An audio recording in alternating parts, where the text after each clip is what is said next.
And welcome to the Striped Onion Show, where we peel them back good. And now to our host, the man with the plan, Sergeant Peel.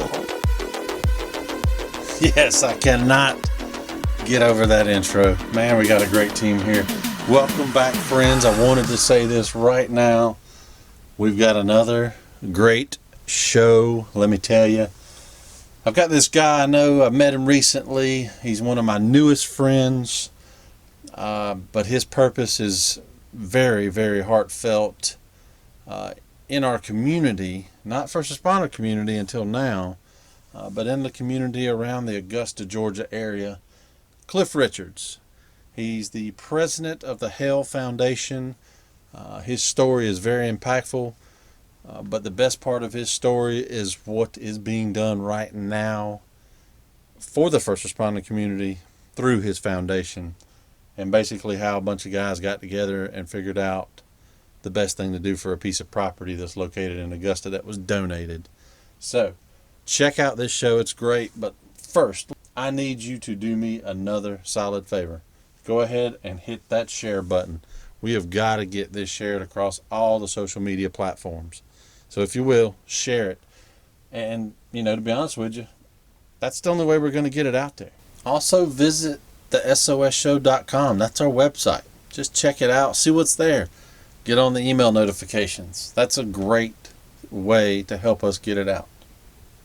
But without further ado, let's go straight into this SOS call with Cliff.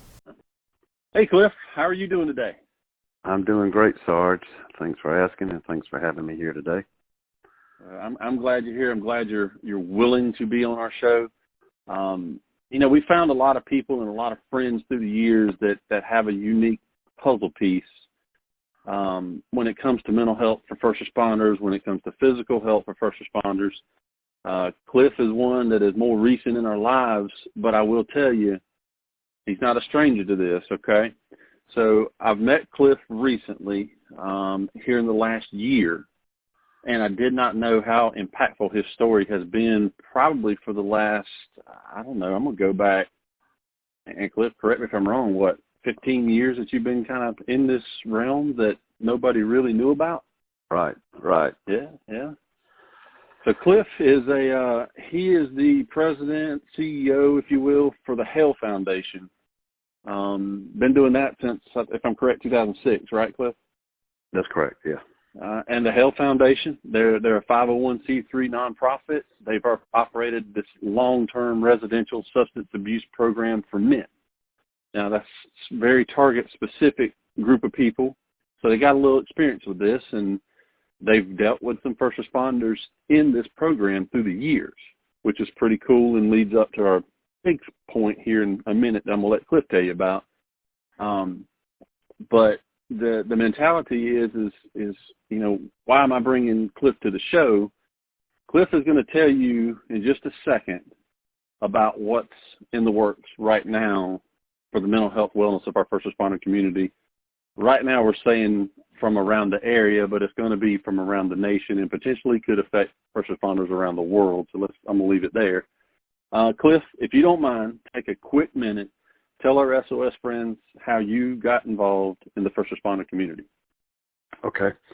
Well, so myself personally, I struggle with addiction, and it's led me to this phase of my life where I'm able to give back and help others, in which is really such a rewarding feeling. And so being a first responders, I know you people understand that fact and that principle of helping others. But about a year ago, my good friend Patrick Cullinan, who is with the PBA, who was a retired local deputy here at Richmond County, Patrick and I have been friends for years, and I kind of lost track with Patrick when he retired and went with the PBA. But a benefactor of the Hale Foundation, a gentleman that has supported us for the last 30 years, purchased a piece of property in South Augusta. And if you've kept up with local news, you may have heard about it. And it was Episcopal Nun Convent on 20 acres, 13,000 square foot facility. So this gentleman purchased it with the idea and the plan for us to start a medical substance abuse treatment center to help our community with the heroin and opioid addiction that's rampant. And so we thought this was a good, noble cause. After a zoning application was submitted, we found a lot of opposition with the local neighborhood, and they fought us. And we were turned down zoning for the property after a 2-year period. So I was concerned about how to move forward, and I had talked to our board of directors about possibly selling the facility. And it was about a year ago in August last year, Patrick Cullinan called me, and he said, Cliff, I've been watching the news with the treatment center. And he said, what are you going to do with the property? And I said, Pat, I don't know. I think we're going to have to sell it. And he said, well, let me tell you, it's been a while since we talked. Let me tell you what I'm doing. And he told me his situation and his job with the PBA is helping officers get in mental health support and substance abuse treatment. And he told me this. He said, Cliff, we don't have anywhere to send them that's specific for law, fire, and EMS. And I was absolutely blown away. I said, you've got to be kidding. Because I felt that as large of a population as the law enforcement and fire and EMS people are, I would think they would have their own facility. And he says no. So we approached our board of directors about it, and our philosophy from day one is we want to be part of the solution here. And I had no idea as a civilian really what law enforcement people struggle with the trauma and the underlying issues of their careers. And so once I was kind of brought up to speed with that, it was almost kind of like a mandate for our organization, is that we have to do this. So we formed a plan to name the treatment center Valor Station, and it was going to be exclusive for law, fire, EMS, and dispatch, and corrections. Anybody that wears a badge that suffers from on-the-job trauma or situations that causes them problems, whether it's PTSD, depression, substance abuse. We wanted to have a full facility there to treat exclusively those people. And so we went through another zoning application with the city of Augusta, and August 18th, it was voted down again for the second time. So we were a little set back with that, but Sarge, I tell you, this mission is so vitally critical for first responders that our organization is committed 100% to making this thing happen in Augusta. So that's kind of where we are now. It's just been a struggle trying to get the political aspect of this thing dealt with, and it doesn't appear that it's going to happen in that location. Okay. So when you're looking at something like the Valor Station, we're not talking about just a counseling session type thing. We're talking about serious inpatient program that's directed at first responders. That's correct, Sarge. So what it would actually be, the program would be like a 30 to 45 day inpatient medical and mental health treatment facility. So we have a medical director already on staff, ready to come to work. We have trained licensed counselors that are ready to come to work for us. And so the patients would come in, depending on what issues they're dealing with, they would be evaluated, and then there would be a program specific for whatever that first responder is dealing with, whether it be anger, a lot of it's domestic issues that are resulted from the job, alcohol, substance abuse, PTSD, a variety of things that affect people in so many different ways. We all have ways of trying to cope and deal with personal issues, and everyone deals with it differently. So we would be able to have a full blown facility to treat any issues related to a law enforcement professional's career. Okay, that sounds good. So you hinted on something, and this is a lot of what we have with our CISM peer team members. You came out of the trenches yourself. You said that a minute ago. You dealt with your addiction from way back. Right. You took that and you poured it into the love and support of helping other people go through this stuff. So with doing that, you're already kind of paving the path for exactly what we do when we help others as peer team members. Sure. With that being said, you talked about on-the-job stuff. Mm-hmm. Do you feel like addiction might have some off-the-job stressors too? Oh yeah, there's always other things that contribute to it. It's just addiction is just one form of dealing with stress. Although we think that's the solution, we think, well, I have a few drinks to calm down, or I'll take a pill to calm me down. That's really not the solution. That's just a symptom. And so the solution for those problems are within that individual. There's something else causing that. There's something else that needs to be looked at and talked about and dealt with.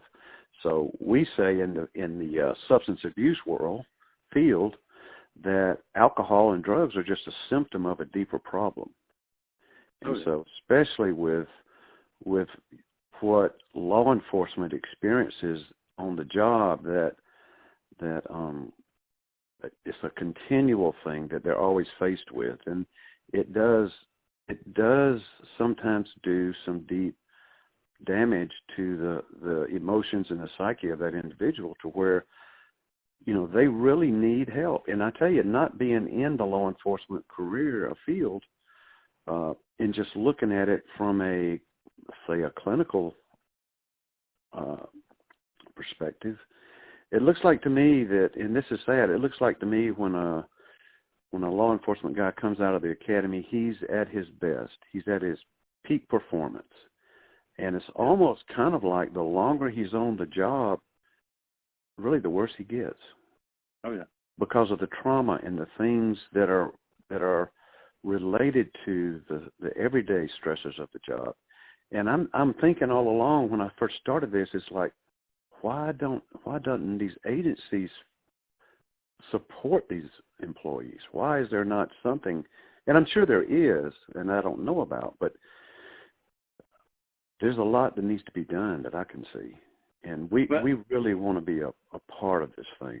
We're committed. We love law enforcement, what they do. We're supporters, and I think it's tragic of what's happening in our country today, which really just reinforces that we're right where we ought to be with this thing. Oh yeah, and I totally agree. I'll tell you, one of the things that come to mind when you say stuff like that is you said something that, agencies and taking care of their people. I'm going to tell you, through the years, and I've been doing the law enforcement side 20 years, and I've been doing the fire side for 28 years. Uh-huh. And one of the things I talked about in my intro was treatment. My intro program, if anybody wants to hear that, go back to it. But the intro program, I talked about the T word, treatment. A lot of times it's still taboo. It's still one of those words that you don't talk about. It shows a sign of weakness and stuff like that. And it's even worse for women in the profession. Sure. Because women are having, and I'm not downgrading women by any means, because I will tell you some of the best first responders I know are women, and they are phenomenal. Mm-hmm. 9 times out of 10, I would choose them over some of the guys I work with, just being honest. Sure. But anyway, the long and the short, when you look at everything, it's no doubt in my mind, you're 100% right, but every agency treats things different when it comes to mental health. Mm-hmm. You got some agencies that are very pro on top of it, make sure we not hide it, but deal with it quickly when stuff comes up. You got some agencies that would rather squash it. You got some agencies that would rather fire it. I mean, that's just nature of the beast. And a lot of times that's because you got leadership in place that really doesn't understand it and know it sometimes. doesn't really understand and know the resources that are out there. And sometimes guys and gals lose careers, lose livelihoods over this stuff. So it's a big deal to have something, especially like Valor Station, and to have it, like you said, have it in the United States. I mean, Sure. first responder directed. Yeah. Take care of first responders no matter what the mental health or substance abuse issue is. Talk about substance abuse and first responders. I mean, if you really think about it, that sounds kind of crappy and cliche-ish, because first responders shouldn't be abusing substances, should they? I mean, well, I think think about it. Well, that's true, but still, they're human beings, and they have emotions and feelings, and some of the things they see, of course, I don't know what they see because I'm not one, but I do know from what I can understand, some of the things they see, human beings aren't supposed to see. We don't know how to internalize those things and process them. Bingo. So naturally, there's going to be some damage, and it's like, why would not agencies really look at what's going on and say, we spent hundreds of thousands of dollars on a state level training first responders, and they put them out there to do what they're trained to do. And then 4 years, 5 years down the road, they're struggling and there's nothing there to support them. I mean, that's kind of almost inhumane in a way. Yeah. And it's sad because, my gosh, if we don't have first responders to support us, what have we got?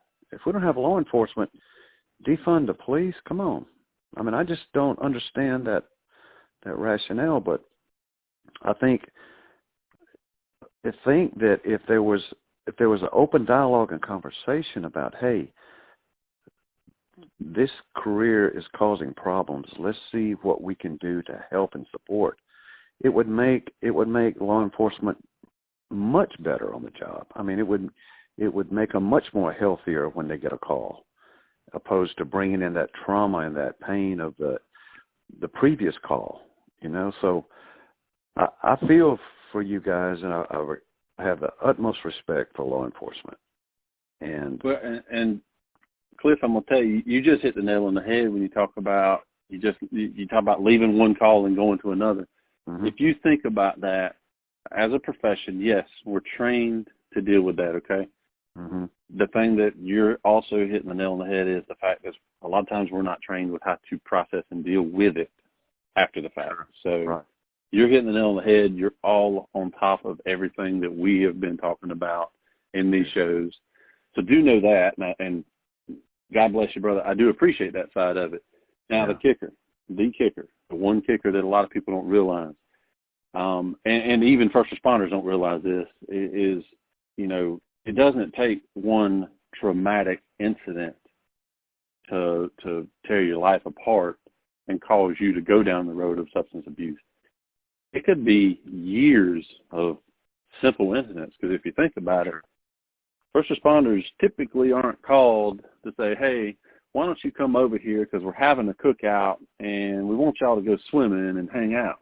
No, that ain't usually what it is. It's usually, if that barbecue was happening, it's because some child just drowned in the pool, or somebody just got burned by the barbecue, or husband and wife just got in a fight in front of 15 of their friends. I mean, usually it's the bad crap that happens, and the first responders have to show up and try to treat and fix their problems, and then take whatever images and sounds and smells that they heard at that incident back home with them. That's where it kicks in.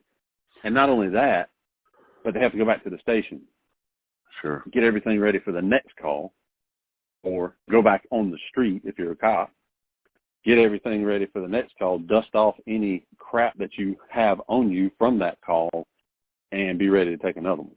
Yeah. Sarge, I had a situation at the Hale Foundation where a woman from New York, she was an attorney in New York, called me about her brother.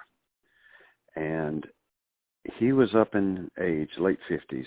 This was about 5 or 6 years ago. She said he was a bad alcoholic, and she had heard about our organization, and he was somewhere in the near vicinity in a hotel. she wanted to know if we could help. So we got him in our facility. He would stay 6 or 8 months, do well, just a great, talented carpenter. And he would relapse. And he would be gone for a year or so, and then she would call back. We would get him back, try to help him again. So I remembered 5 or 6 years ago when he first came in, he told me he was a New York firefighter. Mm-hmm. And so back then, it didn't register, Sarge, because I'm not focused on what I'm focused on now with Valor Station. And I didn't quite understand first responders, okay? Being a civilian, I didn't know. So that was 5 or 6 years ago. And fast forward to about a year ago, his sister called me again, said he needs help. I got him into my office, and I told him, I said, you have got to stop doing this. And so by that time, Patrick and I had formed Valor Station, or forming it. And I started understanding a lot about what you guys go through. Okay, mm-hmm. The accumulative effect of trauma. Oh, yeah. And I was sitting at my desk, and it was like a light bulb flipped on, and I said, Brett, didn't you tell me you used to be a firefighter? He said, oh, yeah, Long Island. And he was there when 9/11 hit. And so I asked him this question. I said, because I couldn't understand why he couldn't get sober, right? He kept relapsing and relapsing. I said, is there anything from your career that bothers you? And Sarge, he just paused. And he said this. He said, it's like an ongoing movie. Yep. I can't shake it. And I knew right then of what accumulative trauma does. And unfortunately, we plugged him into a first responder program, local. And unfortunately, he would not open up and talk about it. And he's gone today. He's drinking today. And I'll be honest with you, I don't think he's going to make it. But I'm telling you, his problem stems from his career. I will bet everything I have on it. But the problem is he's not willing to deal with it. And it's tragic. It's tragic. I'm going to say this because, the one reason why we created this show was because we wanted to make sure we got at least one person help. So if that guy's listening, do know that we care about you and we still want you to get help. So we do have ways to help you. I don't care if you're that guy. I don't care if you're that girl. I don't care. We got ways to help you. We got resources in place. Reach out to us and let us give you a hand. So that's where that's at. So, right. And the bad thing is, Cliff, you know as well as I do, that's just one story. Oh, that's just one person. Can you imagine how many are really out there struggling right now? It is so sad to see it. And that's what's sad, because agencies have spent thousands of dollars training these professionals. And because of that trauma, they end up walking away from those careers, and their lives get worse. I know of a friend of mine right now that was a firefighter, and he's not going to make it. And I tell you another thing, too, with everything that's going on, which is tragic, and with law enforcement, and God knows I hope somebody gets a handle on it. I had a grandson that from as long as I can remember, he wanted to be in law enforcement. He's 21 years old today.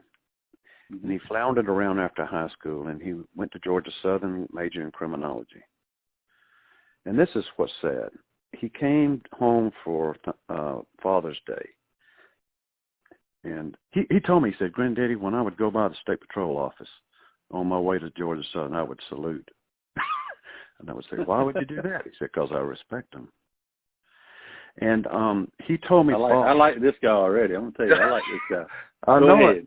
Let me tell you something. He told me for Father's Day, he said, Granddaddy, I'm going to have to change majors. I just can't go in law enforcement. Mm-hmm. And I'll be honest with you, Sarge, it broke my heart. Here you are, a young guy that all he's ever wanted to do is be a public servant. And because of the atmosphere of what's going on in our country today, he just can't do it. And it's tragic. It's tragic. It is. And extend this to him. And if you want him to hear the show, have him listen to the show. Just tell him this one thing. There's one thing that I tell everybody in life that I interact with, and that's if you don't ever do those passions and desires that you want to do, then you're going to know that you're missing out for the rest of your life because you never tried it.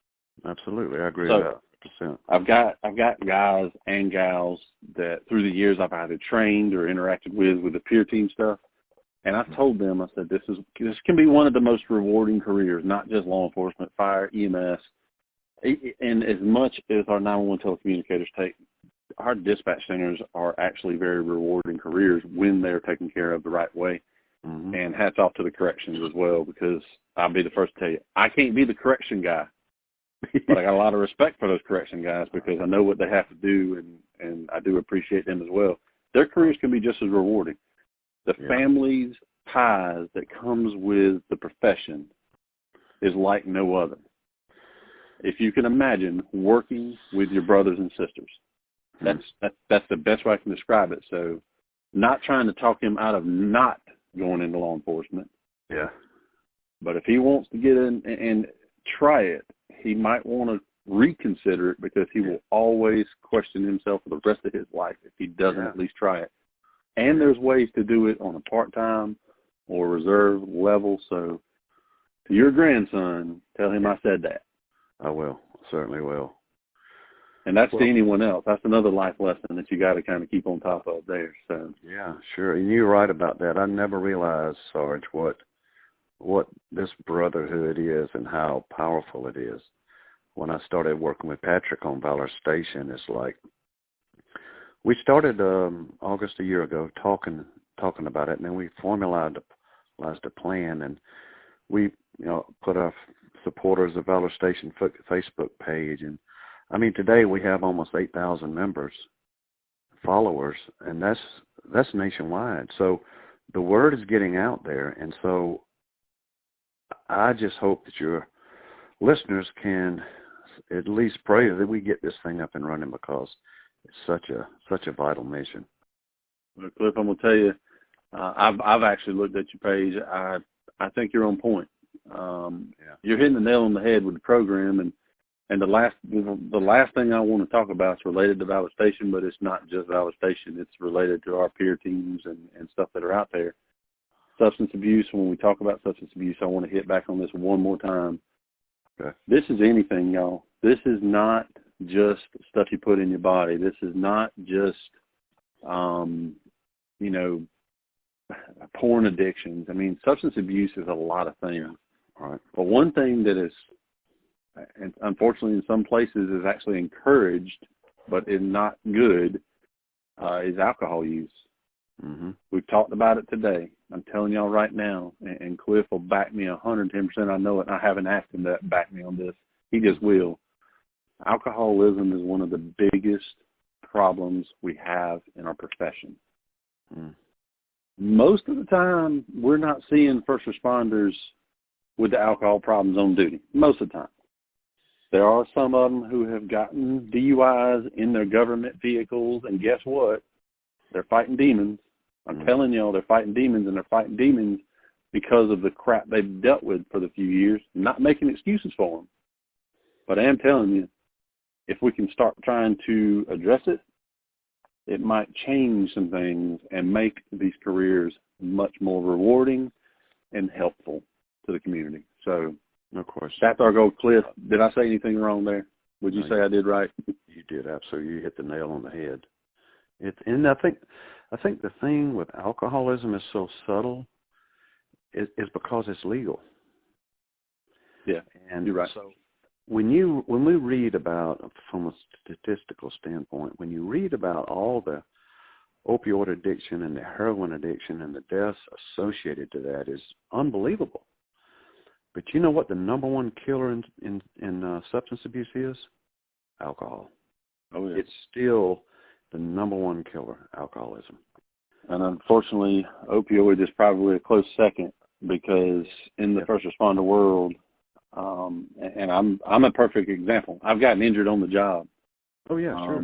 Workers' comp throws all kinds of crap at you. I will tell you, I've had surgeries as a result of my job, And with that came some medications. Mm-hmm. Now, legal opioids are out there. I mean, sure. I got a prescription for something I never actually used, but Mm-hmm. I got so much of it that if I was a drug dealer, I was probably going to make some money off of it. That's how it is. That's how much they give you. And what they don't it's tell not you good. what they don't tell you is in 7 days you're addicted. Oh, yeah. In 7 days you could potentially be addicted to that drug. Now, look, I'm a firm believer when you need medications, you better take it. But and you realistically do need it. But I'm telling you, it's a danger there. I agree. Talked about. Yeah, this topic today, I'm telling y'all, I am super glad to know Cliff. I'm super glad to be a part of everything I can when it comes to the Hale Foundation and getting their word out for helping men fight substance abuse and stuff like that. I am more even stoked to be a part of Valor Station.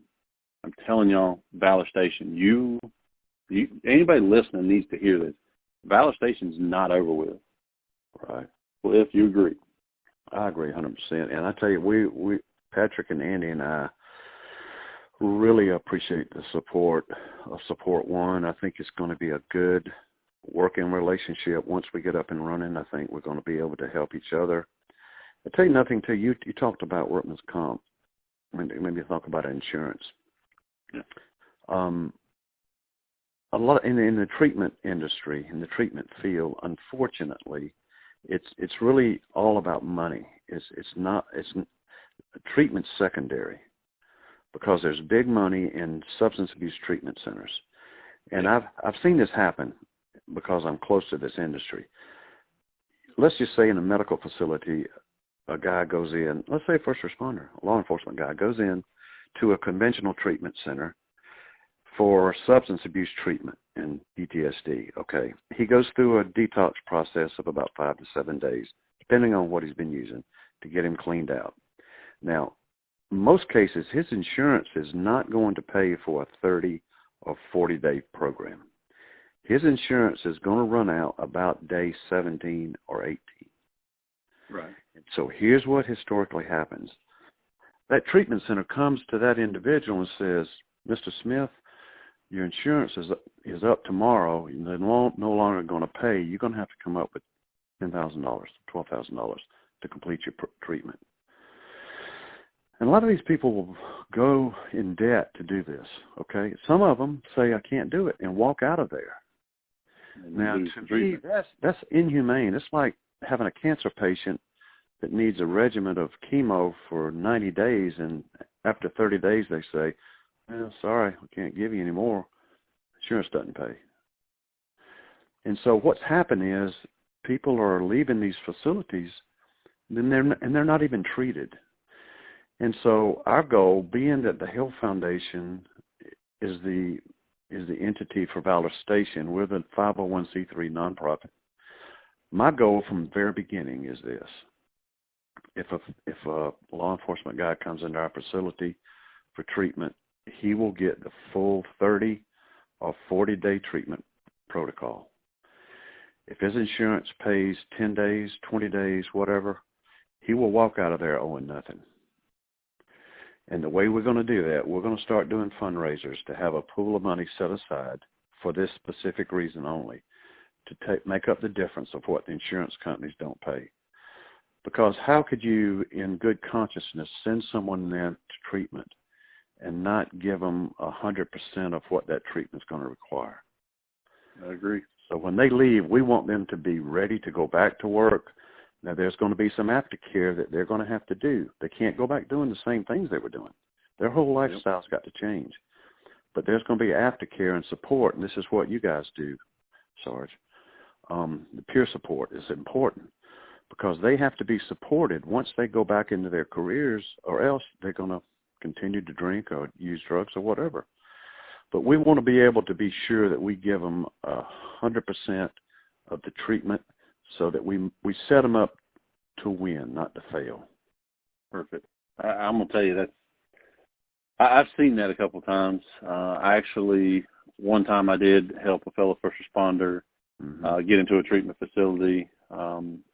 I'm just going to say it was somewhere in South Carolina. Mm-hmm. The good part is, went through the full treatment. I think it was a 21-day program. Mm-hmm. Came out smelling like a champ, I'm going to tell you.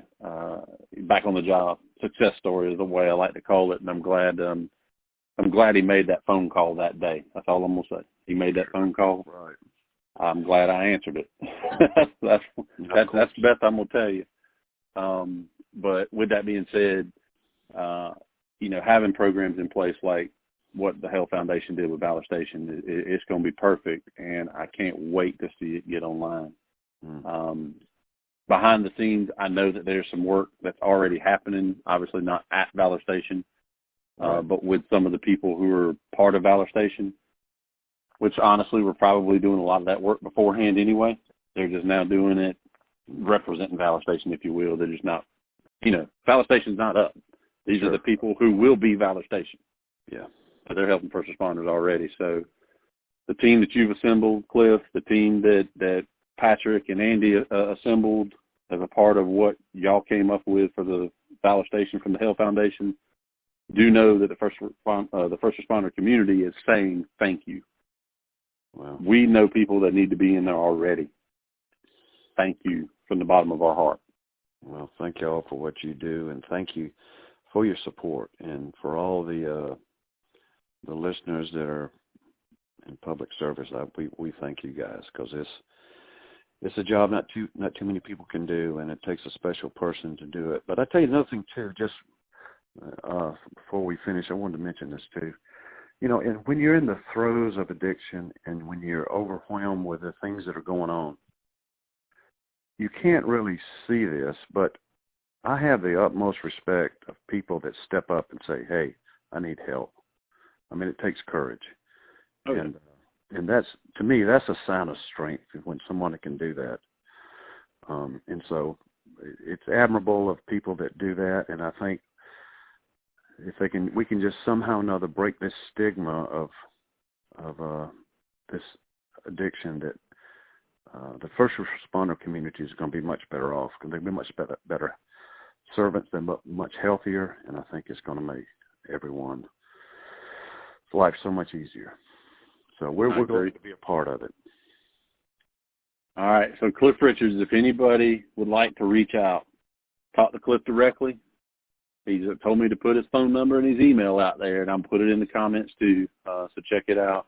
Phone number 706-294-5692. Area code 706-294-5692. That's Cliff's cell phone number. His email, crichards@thehalefoundation.com. crichards@thehalefoundation.com. Cliff, last chance. Any final words you want to throw on me? No, Sarge, just thank you so much for what you guys do. The peer support program is that I see now, and I'm learning it, is so vitally important, because you can relate to these other professionals that need help. And I think as that grows, I think you're going to see more and more of law enforcement people getting help. And just to say, we are honored. The Hale Foundation, Valor Station is honored to be even be in this conversation. And so we're going to do everything we can to support the good men and women out there that are there to support us. One thing I'm going to tell you that and Cliff, I do appreciate you, but one thing I'm going to tell you that Cliff kind of hit on right here as he was closing a few minutes ago, maybe think of a Bible verse, or maybe a Bible reference, I'll say. It's not so much a verse, but a reference, and it is a verse, but this is how I'm going to reference it. Mm-hmm. God puts his toughest battles on his strongest warriors. Mm-hmm. So with that being said, to the first responders out there who feel like they are fighting tough battles, there's a reason why you're a first responder. You're one of the toughest warriors. Don't forget, there are ways for help, and the T word, the treatment word, is acceptable, and there are ways to get help, even if it's behind the scenes. You don't have to go, or if you don't feel comfortable going to your bosses, to your supervisors, your administrators, do know there's other ways to get it that your insurance will help you. So don't forget that. Cliff, again, thank you, brother. I appreciate you, and I appreciate everything that you're doing to help us with this program. Thank you, Sarge. Thank you for having me.